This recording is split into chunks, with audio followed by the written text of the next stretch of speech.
Good morning and welcome to another great episode, Money Truth Moments with Judy Copenbarger. Welcome, Judy. Good to see you. Oh, good to see you, Carlos. Good morning. This is such an awesome day. I always look forward to our Tuesday morning show. Always great content, and I always start my day with that great smile. So thank you. You're welcome. I'm happy to be smiling. There we go. Yeah, it's a great day. Hey, so congratulations on the launch of your book. I know that you are Amazon's #1 bestseller for the book, and it's really touched a lot of lives. It's really touching a lot of lives, I should say. And folks, if you are not following Judy, please do so. You can see below her address is judycopenbarger.com. Make sure that you visit her website. There's plenty of great content. There's a lot of great information, videos. Follow her on YouTube, as well as Facebook and on LinkedIn. And we got more great stuff coming your way as far as social media platforms too. So, hey, I know you've been very busy. I know that you're going to continue to be very busy. Just share with us a little bit about what you've been doing this last week. Oh boy, lots of interviews, lots of conversations with influencers out there, just sharing the online mastery program and the book. And all the content that's in there. So we're getting great feedback. I just love that it's impacting lives, and people are finding, I always ask them to find one nugget, just one nugget, but they're finding several in there that just really change the perspective on how they do money at their house. And that's what I wrote it for. That's what I created it for. So it's very gratifying. I'm so excited about the team that has made all this happen. We just have the dream team for, getting the word out. So it's been a successful launch. I'm excited about it and can't wait to move on and do the next one. It's very fun, very fun. Awesome. So I don't want to waste any more time. I want to make sure that we get to our show today because we're going to create the next 3 episodes you don't want to miss, folks. It's going to be jam-packed with a lot of great content and information. So with that said, let's continue talking a little bit about you've talked about this in your workshops and in your keynotes about the missing piece.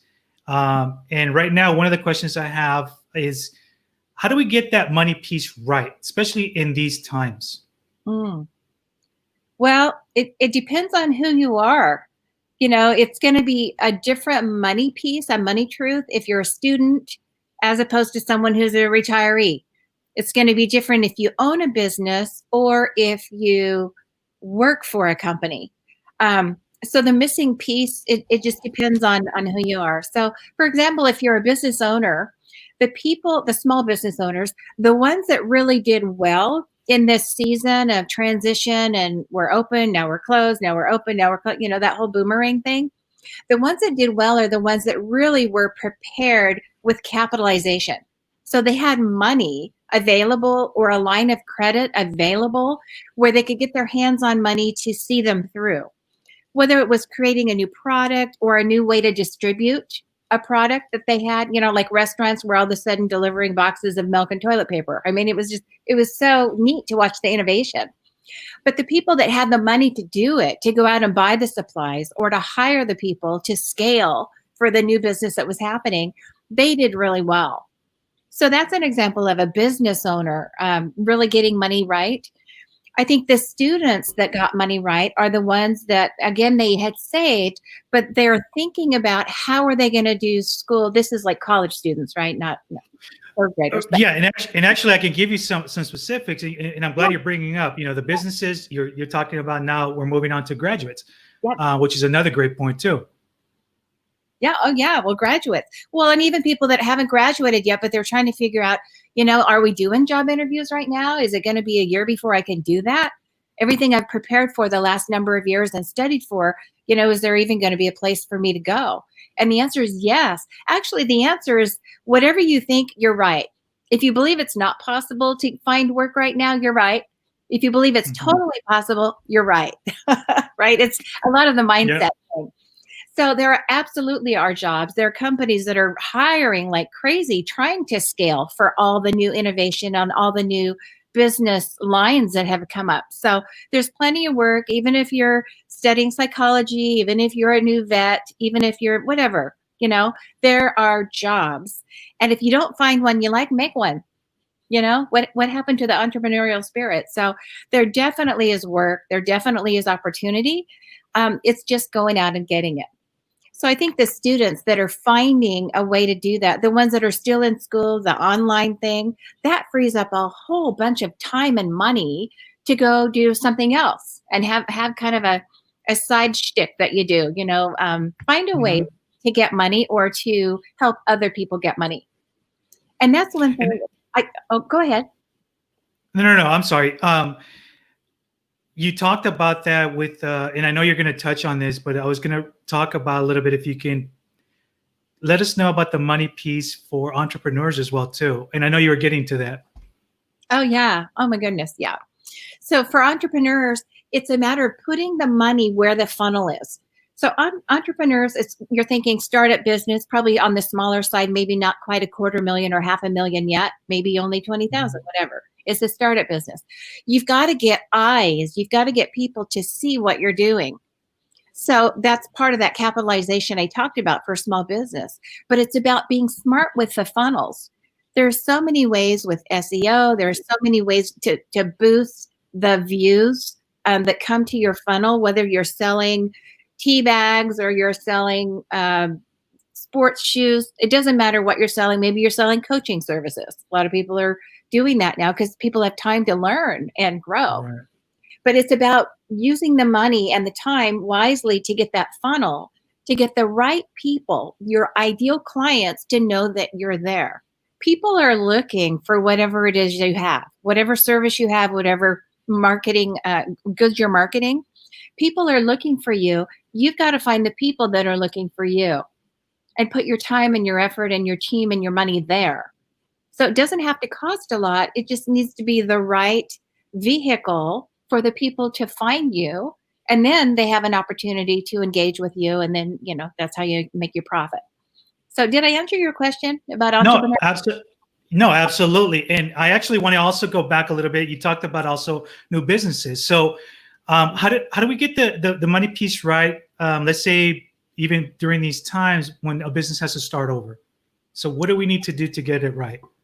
Well, I think it comes down to planning and putting the dollars, allocating the dollars in the right place. My dad was in the military, and then he always had his own business. He always was entrepreneurial and had his own business. And back when I was a little kid, he had specialty clothing and shoe stores. And that was back in the 60s, where there were a lot of kids that had polio, and they had the crippled legs and the twisted. Right. And so there were special shoes with braces. And he was a specialist in our city that made those shoes. So all the moms and dads would bring their kids to his store to get fitted for these special shoes. Some had arches and rises on them. And I remember the braces would go up and they'd tie around their above their knee. And so he did that. But I remember him telling me, and he had at one point many stores. I remember him telling me advice he got from a mentor when he was a young man. And the advice was, don't overextend. You sell a couple of pairs of shoes and you take the profit from those and you buy more shoes. And then you sell those shoes and you take the profit from those and you buy more. You never borrow to capitalize a business because it's too risky. And his advice was just kind of a conservative, take your time approach. Don't spend $1 million in marketing, right? Just grow organically, that we would say organically now, but it was just grow your business and don't go in debt to do it. So when you make a profit, it is profit. It's not going to debt service. And I remember that as a little girl, him telling me that and watching him do this. And he did it with many kinds of business over his lifetime. But I always thought that was so smart. And so I've passed that wisdom from my dad on to many clients and many businesses and ministries over the years. And it works. They don't have the debt. They sleep at night. They know that their profit is really the profit. And it's just a little more patience. It's like fishing, it's just like you got to wait. Mm-hmm. So you can't do it all. I mean, you can do it all. You just can't do it all right now. You do it over time at appropriate intervals. So hopefully that'll be helpful to the audience here. Take your time, build it right. Be very careful with how you choose to allocate the dollars that you have when you're capitalizing and growing your business. And I think the fruit will be there. I've never seen it not happen. That's great advice. And one of the things, folks, so if you're joining us, welcome to the show. This is Judy Copenbarger with Money Truth Moments. We're talking about if you have to start over your business, how to get the money piece right in these times. One thing that I remember when I first started my business is what you're talking about, getting into the debt, the capital, and all of that as well. And as I was starting, you tend to sometimes come across folks who are don't have the greatest intention to get you into that debt. And I remember that I had one gentleman in the finance field telling me that I needed to take out a $200,000 loan from him so my business can succeed. And after I'm hearing him talk and all of that, I'm like, do I really need to get myself in this debt if I'm starting out my business? No. So I think it got him so frustrated asking those specific questions as to why this, why that, and so forth, that bottom line was that, he said, if I don't take his loan, my business is going to fail. Well, God first, here I am. I'm still doing what I do without having that hanging over my head. You know what I mean? But it's a great, valid point. And I'm really glad you shared that story about your dad too, because that is very valuable. And folks really need to listen to that. It's very smart. Yeah, he was a smart guy. I really had, I was blessed watching him do business and do relationships. It was the handshake, time. And I've always done my business that way. Sometimes I probably needed more than a handshake, but I like dealing with people that have that kind of that essence of integrity. If they say it, they mean it. Everything from showing up on time to completing a contract, or if you promise to deliver a service and it costs you more to deliver than you charge for it, you still do it. And it's going to come back around another time, another way. So I've always surrounded myself with people that do business that way. And to me, it just works. I know some people, it's like, what are you thinking? You didn't have a contract for that. But I think it just makes sense to have integrous people around you. Like it just kind of feels good to me. And you can usually smell it or not. Right. I think that intuition, that gut, some people it's just like, we won't do business. We can be friends, but maybe not do business together.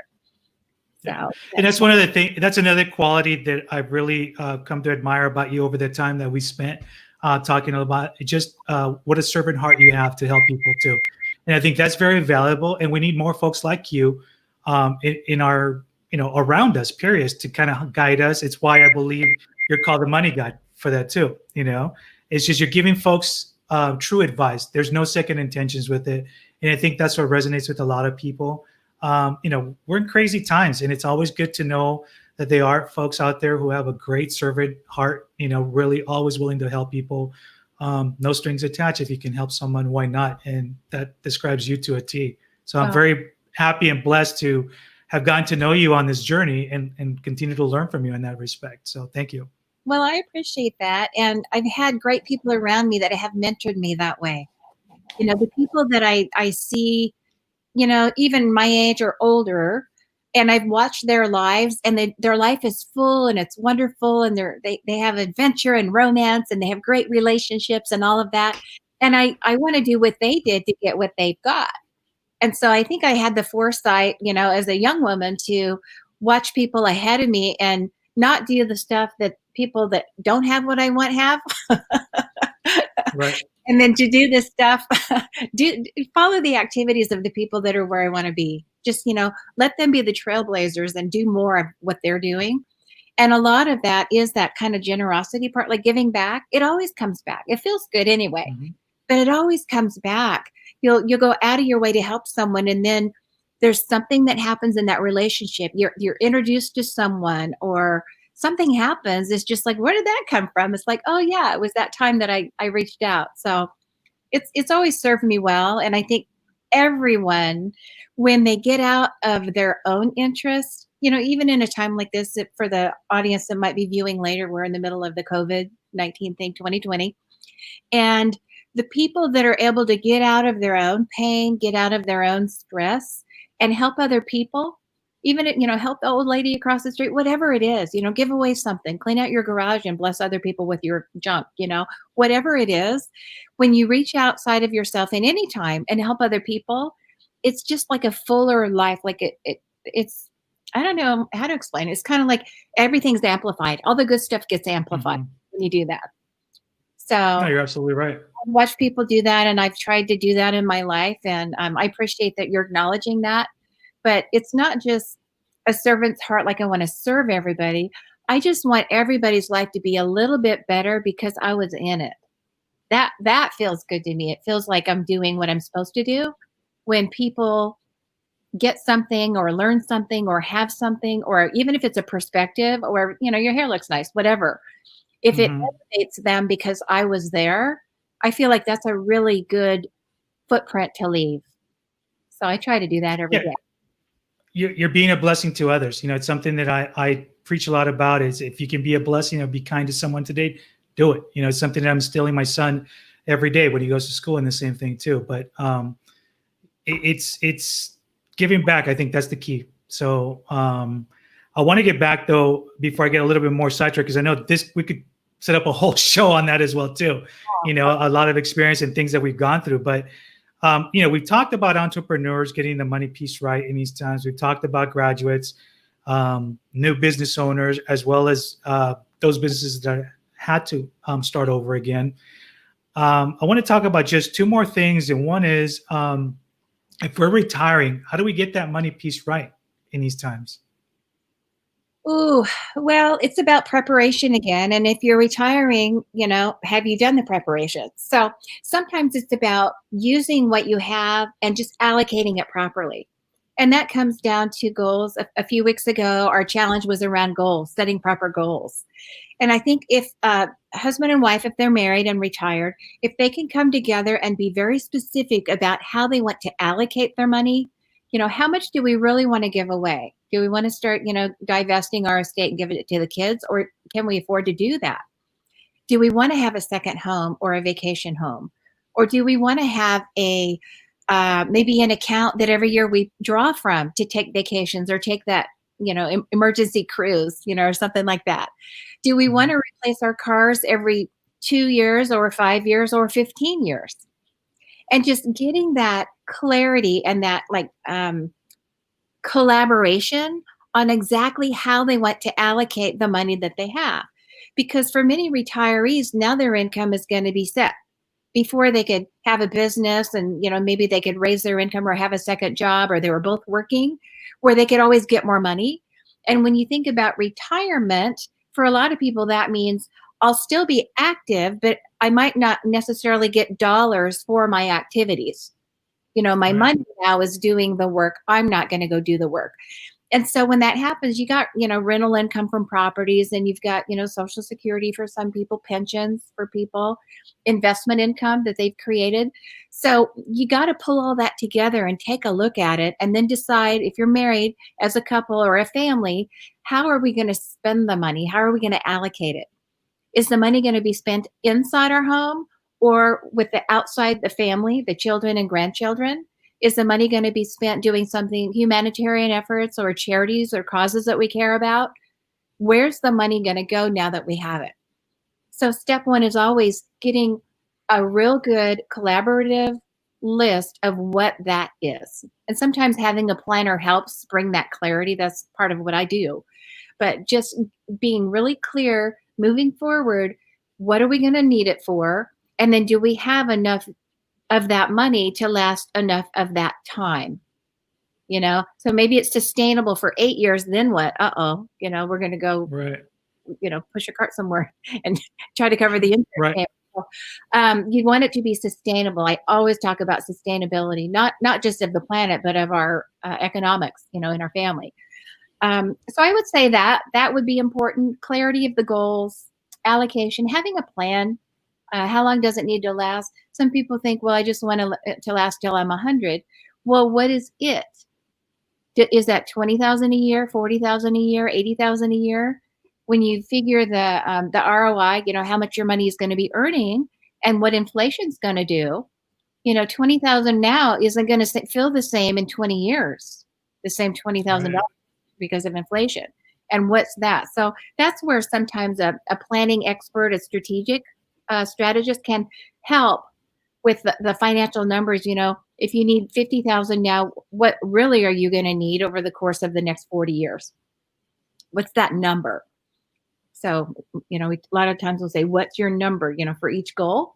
And that's Right. a lot of what I do. In fact, I'm planning for a meeting in the next hour and we're doing exactly that. So it's just getting clear about that and thinking it through with, and if you need outside help to do that, finding the right advisor to help you do that. So I also have been asked, and I've talked to a lot of folks too, and one of the things that has come up quite a bit is, especially because of what we're going through in today's environment, is how do we deal with maybe just what if we lost everything, right? There's folks who have just lost their jobs. They've lost their homes because they lost their jobs.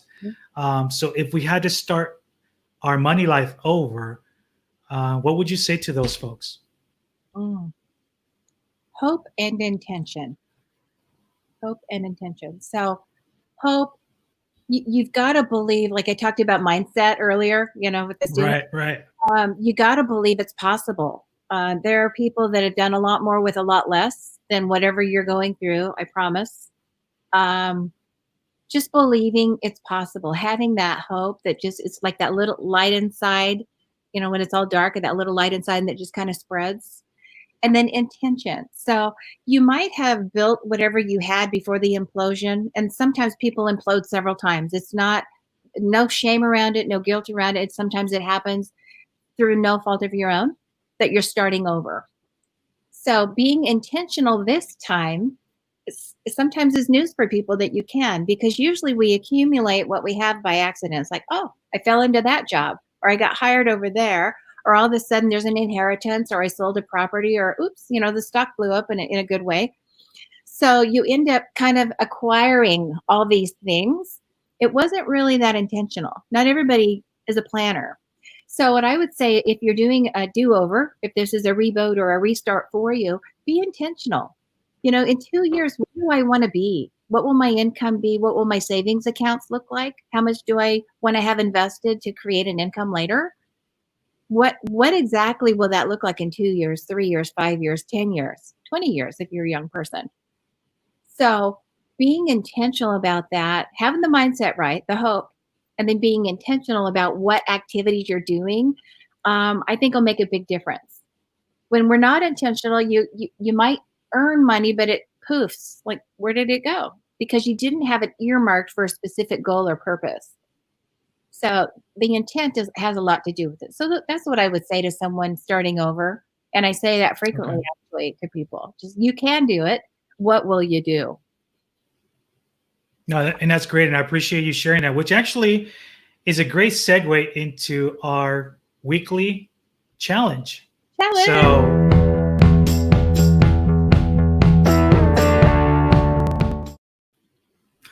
and I purposely set that up that way because I want you to go over a little bit of what we talked about our challenge last week, because it does have to do with starting over, right? Yeah. So last week's challenge, I believe, if I remember correctly, was if you got to do something over in 2020 financially, what would that be, right? And how would you prepare yourself to be ready for the next pandemic, whatever it is that gets thrown our way too? Yeah. So did you give some thought to it? What was your do-over? If you could just do it all over, what would it be?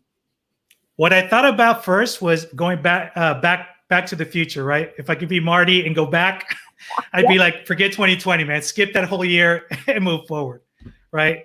Yep. But in all seriousness, I got to, if I look back and looking at this financially, I would say that continue kind of doing what we were doing already to begin with, and be very smart about how we spend our money, and continue to look for opportunities to grow that as well, which kind of leads me into how we were going to be able to prepare ourselves. And it's when you look at the bigger picture, okay, so, I've got a business, I teach, I this. So you have different revenues of stream that come into your household. And this applies to a lot of folks too.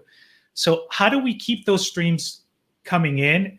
It may be new ones. It may be maintaining the ones we currently have, but potentially looking for other opportunities as well. So you're never caught unexpected with just, gosh, now what do I do? It's unfortunate that people are going through that, and you can see it. But I've come to realize, and like you say, it's all about the mindset. Is How do you build that so this doesn't happen, or you can prevent it from happening to you too? You know, so Oh, it really made me think. So I appreciate you bringing that up. So thank you for that as well. you're welcome. And I've got a challenge for you this week. So Okay, I'm everybody ready. there, yeah, we're going to be a little more reflective. We're going to go work on this mindset thing, right? So think about, there are 4 questions.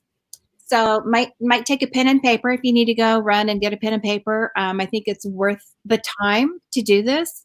And for some people, it is such an epiphany just by reflecting on this. So number 1, the question is, when you were about 10, 3rd grade, 4th grade, somewhere in there, what did you believe about money? What were your beliefs? What did it mean to save money? What did it mean to spend money? What did it mean to give money away? What did you believe about expenses? What did you believe about your ability to get money, earning money, or the value of money in your life? So when you were a kid, what did you believe? Like, if I got some, I got to stash it. I've got to hide it. I've got to keep it from, disappearing. Did you think, if I have it, I just open hand, I just want to share it. I just want to give it away. It makes me happy, to buy a bubble gum for my sister or give it away. What did you believe about money as a kid?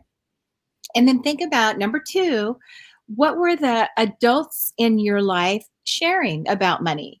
Did they talk to you about money? What attitudes did they rub off on you about money? So it might have been your parents, might have been older siblings, or grandma or grandpa or uncles, or maybe a scout leader or teacher, Sunday school teacher, maybe a pastor if you were in a faith-based environment. What did the adults in your life say about money? What do you remember them kind of alluding to about money? What did you learn from the adults when you were a kid? And what beliefs did you take on from them? So pick one of those beliefs, good, bad, or ugly. Maybe a belief that doesn't serve you well. So maybe, let's see if I got an example here. Let's say you believed money's hard to get. It's hard to earn money. You have to be smart to earn money. I'm not smart enough to get money. Maybe you had a belief like that. Who knows where it came from? You might be able to put your finger on it. And number 4 is, what belief would you replace the limiting belief with? So number 3 is, write down that limiting belief that's not serving you well. Number 4 is, what could you put in that limiting beliefs place that will serve you better? And in my example here, it's hard to get money. I am a money magnet. Money finds me. Money flies to me. People want to give me money. People want to hire me and give me money. Money comes to me. Every time I invest something, it just grows beyond belief. What if that belief about money replaced the one that said it's hard to get it? What could happen? Maybe you have a limiting belief that, oh, I have to save everything. My great grandpa told my grandpa told my dad, my dad told me, save your money. Don't you spend it. Save it, save it, save it. Always put it in the bank. Save your money. Don't invest it. Don't give it to people. They're going to lose it. Don't buy things that are going to be wasted. Save your money. So that limiting belief might keep you from enjoying your life. It might keep you from that spirit of generosity we talked about earlier, helping other people. And it doesn't always have to be money, but that's one way that we can help other people do good things in the world, is by having cash, or the time that could be cash. So if you're white knuckling your money all the time, and your limiting belief is, I have to keep it, I have to save it, I don't want to run out, I don't want to be without, I want to make sure I have enough. I don't have enough. I got to get more. I got to save more. What if you replaced a belief like that with something like, I can share my money. I have plenty of abundance. I can always get more, but I have enough for everything I need. I can enjoy it. I don't have to save it in the bank. I can have a nice kitchen remodel. I can maybe take my kids on a trip.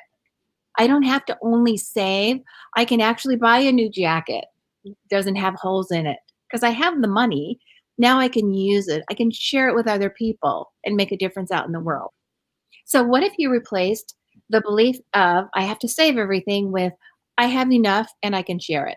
So that's your challenge. To recap, number one, at age 10, what did you believe about money? At number two, what were the adults sharing with you about money? Where did it come from, your beliefs? Number three, what's one limiting belief that you'd like to do something about and change? And number four, what will you replace the limiting belief with?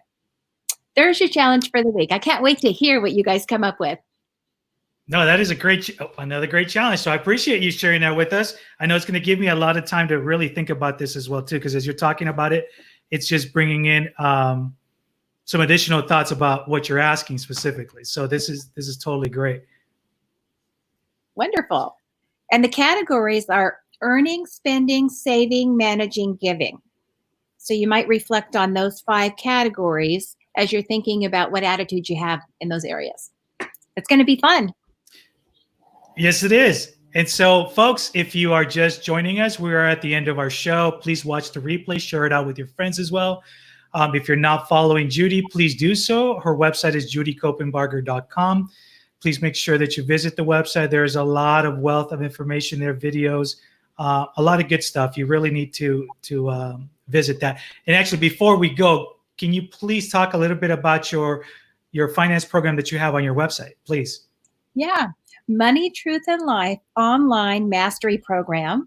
And you can go to judycopenbarger.com/truth. That'll get you there.